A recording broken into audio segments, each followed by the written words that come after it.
Dans cette vidéo, nous allons voir comment accéder et utiliser l'espace partenaire, qui est l'outil qui a été développé pour permettre l'échange d'informations entre les partenaires et le forum relativement au parcours des demandeurs d'emploi, comme le prévoit le décret accompagnement orienté coaching et solutions. Quelques remarques préalables à cette démo. Tout d'abord, l'espace partenaire a été mis en production à l'été 2023 et il a été testé pendant une période d'expérimentation par différents partenaires volontaires. Les résultats de cette expérimentation vont permettre d'apporter des améliorations à l'outil et par ailleurs, de nouvelles fonctionnalités vont tout prochainement être ajoutées. Deuxième remarque, l'accès à l'espace partenaire est conditionné à la signature de la convention de collaboration entre chaque partenaire et le forum. Donc, dès après la signature de la dite convention, l'accès à l'outil sera activé. Le forum ouvre l'accès partenaire à une structure, à une entreprise. L'accès, on va le voir, se fait via le compte entreprise. Il appartient ensuite au responsable de la dite entreprise d'octroyer lui-même les accès aux membres du personnel pour lesquels il l'estime nécessaire. Il lui appartiendra donc aussi de veiller à gérer ces accès dans la durée, notamment en supprimant l'accès à un membre du personnel dès qu'il change de fonction et ne doit plus légitimement accéder à l'outil, ou encore dès qu'un membre du personnel quitte l'entreprise. Enfin, dernière remarque, à ce jour, tous les demandeurs d'emploi inoccupés inscrits au forum ne sont pas encore accompagnés. Il est donc possible de ne pas trouver les coordonnées d'un conseil de référence dans l'un ou l'autre dossier. Pour accéder au compte entreprise, il faut aller sur le site du forum, donc www.forum.be, leforum.be. En haut à droite de l'écran, on clique sur le pavé rouge « Se connecter » et on choisit « Entreprise ».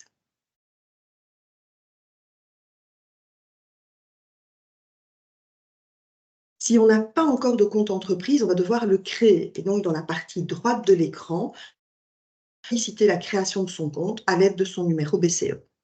Si par contre, on dispose déjà d'un compte entreprise, dans la partie gauche de l'écran, on va pouvoir choisir entre deux modes de connexion, soit via l'application ITSME ou sa carte d'identité électronique, soit encore via le nom d'utilisateur et le mot de passe qui ont été fournis au moment de la création du compte entreprise.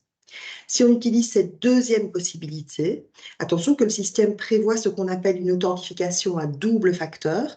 Ça signifie qu'après avoir encodé son nom d'utilisateur et son mot de passe, on va recevoir un code numérique par SMS ou par mail pour permettre de finaliser cette connexion en pleine sécurité. Pour ma part, je vais me connecter avec l'application ITSME.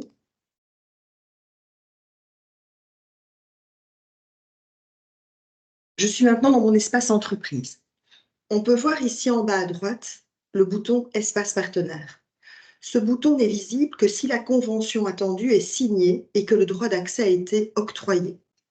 Attention, pour les opérateurs des appels à projets, aucune signature de convention spécifique n'est nécessaire, puisque le texte fondateur de l'appel est une base légale suffisante pour légitimer l'échange de données à caractère personnel.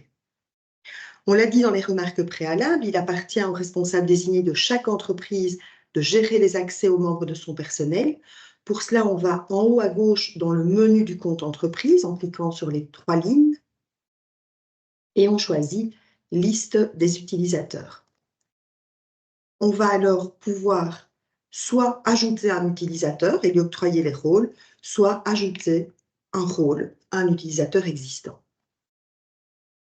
Revenons dans le compte entreprise et on va cliquer sur le bouton « Espace partenaire ». On se retrouve donc dans son tableau de bord au sein de cet espace partenaire. À ce stade, deux fonctionnalités existent dans l'outil.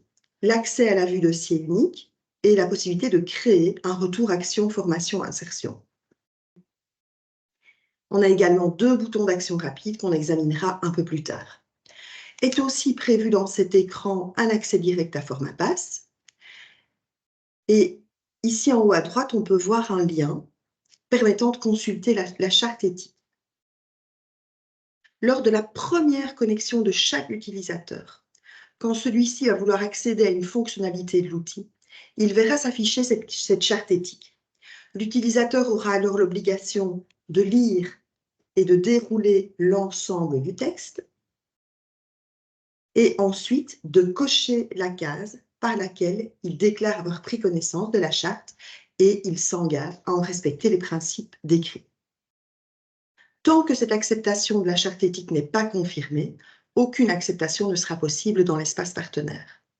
Dans cette démo, nous avons déjà eu l'occasion de nous connecter une première fois et donc de déclarer, de cocher cette case permettant de s'engager à en respecter le contenu. Et donc, je vais pouvoir cliquer sur « Continuer ». Intéressons-nous d'abord à la vue dossier unique ou VDU. Premier élément, c'est que la VDU est une agglomération d'informations qui sont disponibles dans différents outils au Forum. Il n'est pas possible d'agir directement dans cette VDU. On peut uniquement y consulter les informations qui s'y trouvent. Le point d'entrée unique de cette vue dossier unique, de cette VDU, c'est le numéro national du demandeur d'emploi. Si on encode le numéro national d'un demandeur d'emploi inoccupé, on va accéder directement à son dossier. Si par contre on encode le numéro national d'un demandeur d'emploi qui n'est pas inoccupé, un travailleur par exemple, on va être obligé de justifier sa demande d'accès. Ça peut être le cas pour une personne dont le dossier d'inscription au Forum n'est plus actif, ou encore pour une personne qui a suivi une action chez vous et qui depuis a retrouvé du travail.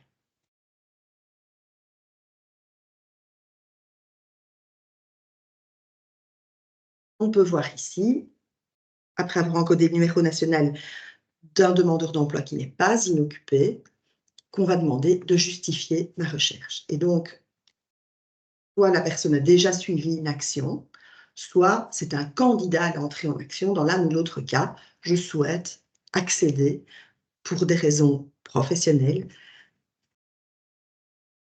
à son dossier.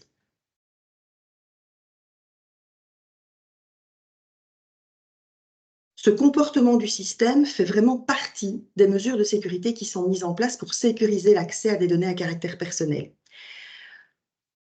Rappelons qu'il est de la responsabilité de chaque utilisateur de ne solliciter l'accès à des données à caractère personnel que pour des personnes pour lesquelles ça se justifie dans son cadre professionnel. Accédons à un dossier de la VDU pour un demandeur d'emploi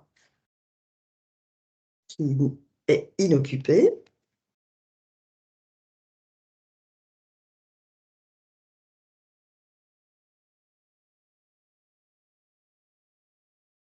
Par rapport à cette vue dossier unique, 3 principes sont à noter.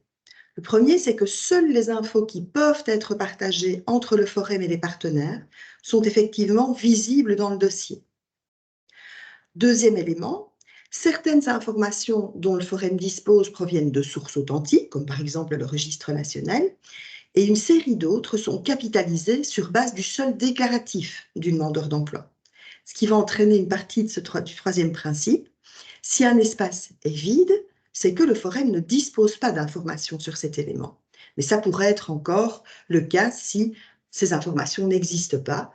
Imaginons qu'une personne ne dispose pas d'une qualification d'un brevet particulier, simplement cette section sera vide.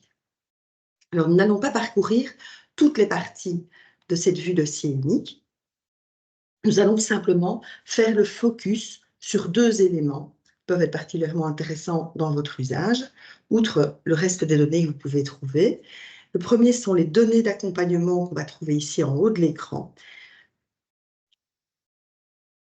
Dans cet espace, on va retrouver les coordonnées du conseiller de référence et de son responsable. Deuxième élément sur lequel on peut s'arrêter, c'est le retour action formation insertion. Donc dans le menu de gauche, en cliquant sur cet item, c'est ici que je vais retrouver l'ensemble des retours actions qui auront été encodés et validés par un partenaire. Voilà pour la VDU. Via le fil d'Ariane ici, on va retourner dans l'espace partenaire et dans le tableau de bord et on va créer un retour action. Là encore, le point d'entrée unique, c'est le numéro national du demandeur d'emploi. Dans le premier cadre, on va trouver les prénoms, nom, numéro national du demandeur d'emploi qui est concerné par le retour. Et dans le second cadre, les informations relatives au partenaire, à l'opérateur d'une part, et à l'action d'autre part. Dans les coordonnées de l'opérateur, c'est par défaut le nom de la personne connectée à l'espace partenaire qui va s'indiquer dans la case « Personne de contact ». Il est possible de modifier cette information pour y indiquer le professionnel qui est effectivement la personne de contact pour l'action suivie par ce demandeur d'emploi. Ce sont les coordonnées de la personne de contact encodées qui vont apparaître sur le retour action quand il sera clôturé.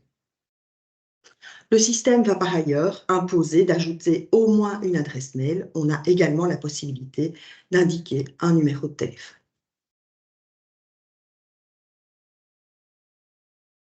Concernant l'action, on pourra choisir entre une action relative à un appel à projet ou une action relative à l'activité structurelle du partenaire. Concernant l'action toujours, si elle est couverte par un contrat de formation professionnelle F70 bis, on va pouvoir encoder ici le numéro de convention lié à l'action, ce qui va permettre au système d'aller récupérer les informations qui sont disponibles au forum, à savoir l'intitulé de l'action, les dates de début et de fin, ainsi que le motif de fin. Par contre, si l'action n'est pas couverte par un contrat de formation professionnelle F70 bis, il est nécessaire d'encoder manuellement les infos relatives à l'action qui a été suivie par le demandeur d'emploi. On va cocher donc ici « Action sans numéro de convention » et on va encoder les différentes informations attendues.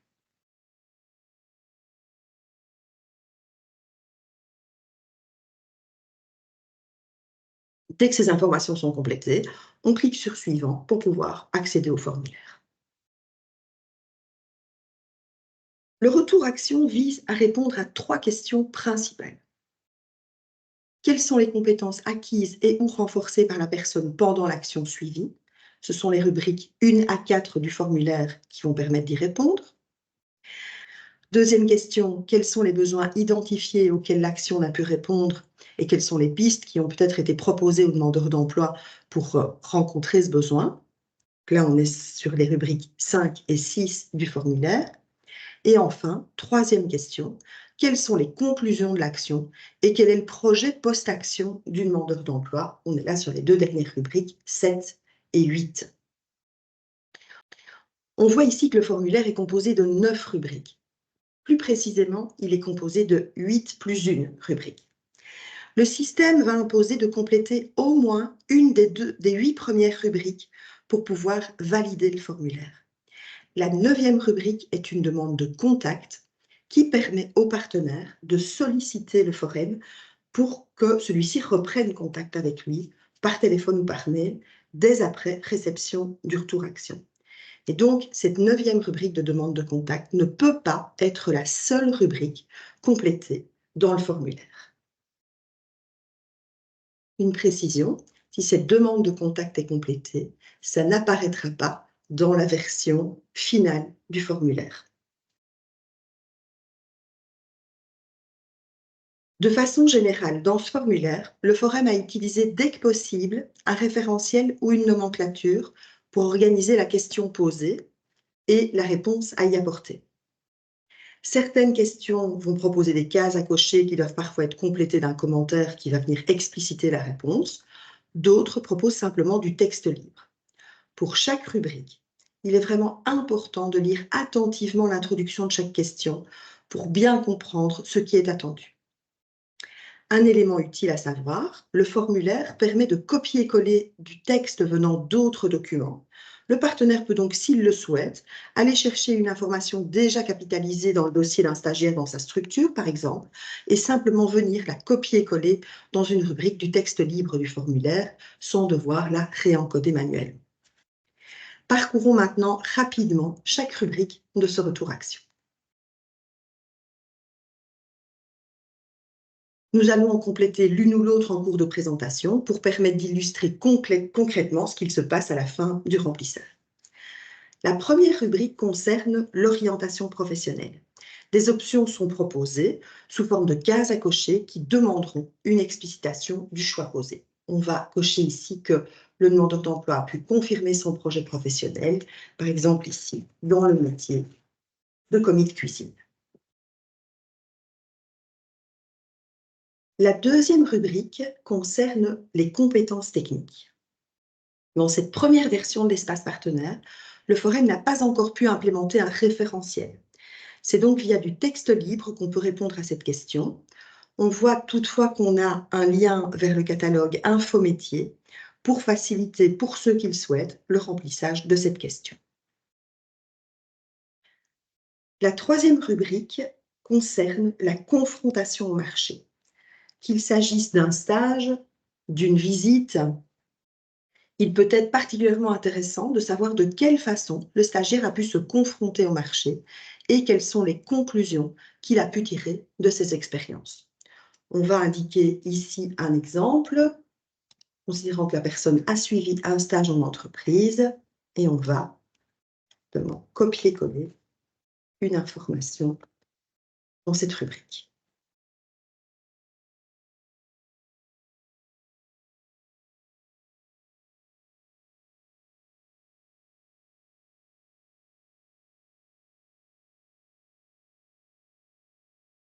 La quatrième rubrique concerne les compétences comportementales.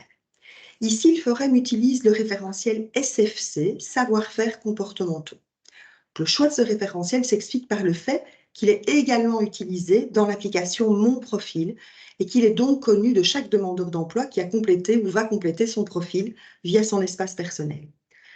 Sous l'icône d'information, à côté de chaque compétence, on va trouver la définition officielle du référentiel. Si on clique sur une des compétences, le système va demander de se positionner sur le fait que la compétence est à acquérir ou acquise.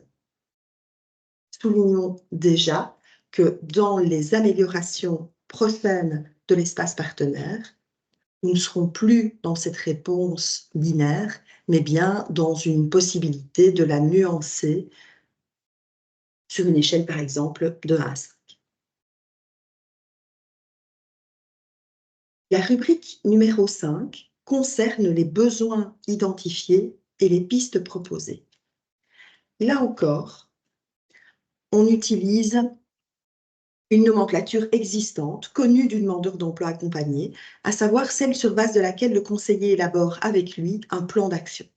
Pour chaque besoin coché, une série de pistes sont suggérées, au travers desquelles l'opérateur qui complète le retour action peut informer de ce qui a déjà pu être proposé aux stagiaires. Je vais cocher ici « Postuler ».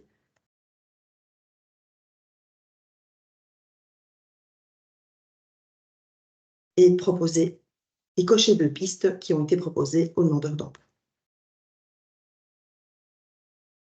La rubrique suivante concerne la prise en compte d'éventuels besoins spécifiques. L'idée ici est de communiquer sur les éléments à prendre nécessairement en compte pour élaborer la suite du parcours, et ce pour éviter de mettre la personne en difficulté. Donc ça va permettre au professionnel qui intervient dans la suite du chemin de prêter une attention particulière aux actions qui vont être proposées aux demandeurs d'emploi. On n'attend pas du professionnel qu'il communique sur un problème de santé, une difficulté psychosociale ou autre, mais bien sur le cadre dans lequel poursuivre l'accompagnement en tenant compte d'éléments particuliers qui ont une incidence sur le projet de la personne. Par exemple, pour un parent seul avec des enfants en bas âge qui cherche dans le métier de commis de cuisine mais ne peut pas se permettre des horaires coupés ou des horaires de soirée, il n'est pas attendu de communiquer sur des éléments privés, mais bien d'indiquer, par exemple, la nécessité d'orienter la recherche vers la cuisine de collectivité. Un autre exemple, relatif à une personne qui cherche à se former, mais dont le traitement médicamenteux influe sur sa capacité de concentration.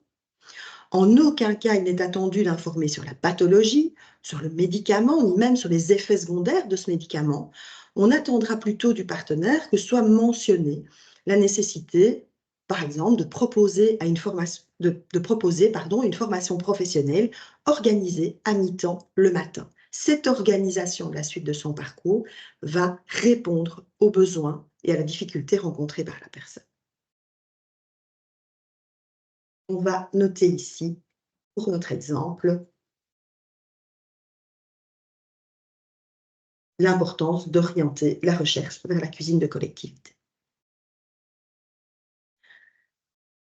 L'avant-dernière rubrique concerne les résultats de l'action et ses conclusions. On a ici une première partie avec des cases à cocher. On a la possibilité de spécifier des brevets, des qualifications qui auraient été acquises pendant l'action. On peut penser par exemple à un brevet VCA. Et on va pouvoir indiquer aussi en conclusion les éléments relatifs au projet post-action du demandeur d'emploi. Donc, la personne a validé son projet professionnel, qu'elle a pu améliorer des compétences liées à un métier, et on va ajouter ici des éléments de conclusion et qui parlent du projet post-action.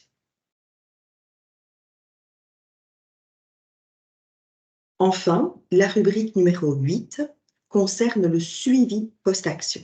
Certains opérateurs organisent ce type de suivi parce qu'il est prévu dans le cadre de leur mission. On a donc l'opportunité d'indiquer ici les dates prévues pour ce suivi, début et fin, ce qui va permettre à un autre professionnel de prendre contact pendant ce laps de temps s'il le souhaite. Pendant la création d'un retour-action, on a la possibilité de travailler en mode brouillon et de reprendre l'encodage ultérieurement. On va simplement cliquer sur « Enregistrer le brouillon ». Un pop-up va informer que le retour-action a bien été enregistré avec succès et il est enregistré en l'état. On voit ici que pour chaque rubrique dans laquelle on a encodé quelque chose, un petit crayon est venu s'indiquer, voilà, ce qui permet simplement de retrouver facilement, quand on reprend l'encodage, les informations qui s'y trouvent. Notons qu'un autre travailleur de la même structure a accès à tous les retours-actions qui sont en mode brouillon, un encodage partagé par plusieurs professionnels de la même structure est donc possible. Quand on considère que le retour-action est complet et correct, on peut le valider et l'envoyer en cliquant sur ce bouton. Un pop-up apparaît qui va préciser notamment que cette action n'est pas réversible. Sachez qu'un développement informatique est d'ores et déjà prévu pour permettre à l'avenir de corriger un retour-action qu'on aurait validé trop vite et comportant des erreurs. Le demandeur d'emploi aura lui aussi l'opportunité de solliciter la correction d'un retour-action avec le contenu duquel il ne serait pas d'accord. Je vais valider et envoyer. Et je reviens dans mon tableau de bord. Via le bouton d'action rapide qu'on évoquait tout à l'heure, en cliquant sur « Retour action enregistré », je vais pouvoir accéder aux formulaires qui sont en mode brouillon, qui sont donc en cours d'encodage. Une recherche par filtre est possible pour retrouver facilement le formulaire recherché, et donc on va reprendre l'encodage en cliquant sur les 3 petits points à la droite de la ligne concernée de la liste, en cliquant sur « Reprendre l'encodage ».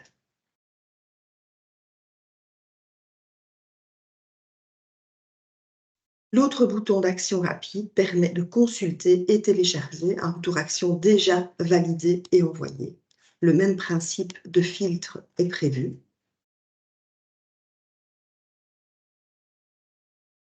Donc, si je reprends le retour-action que je viens de valider et d'envoyer, en cliquant sur les 3 petits points à la fin de la ligne concernée, je vais le télécharger.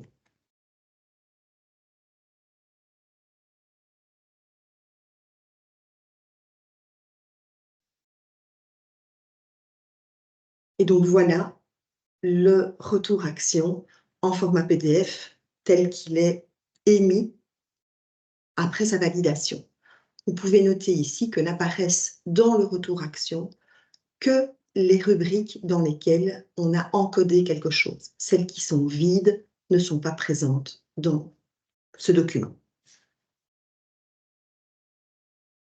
Alors, que se passe-t-il ensuite? Le retour action, il est capitalisé dans le dossier du demandeur d'emploi et il est exposé dans la VDU.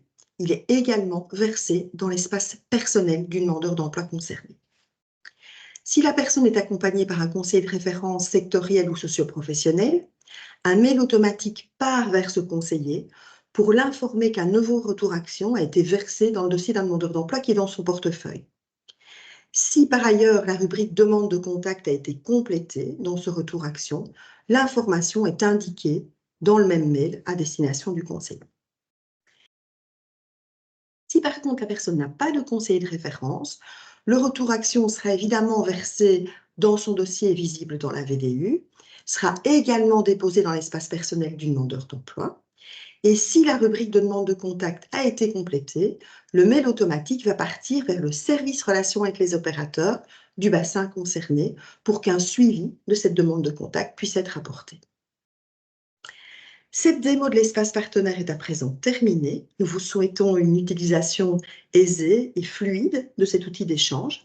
Si vous avez une question ou si vous deviez rencontrer la moindre difficulté, n'hésitez pas à envoyer un mail à cette adresse espacepartenaire.support@forem.be.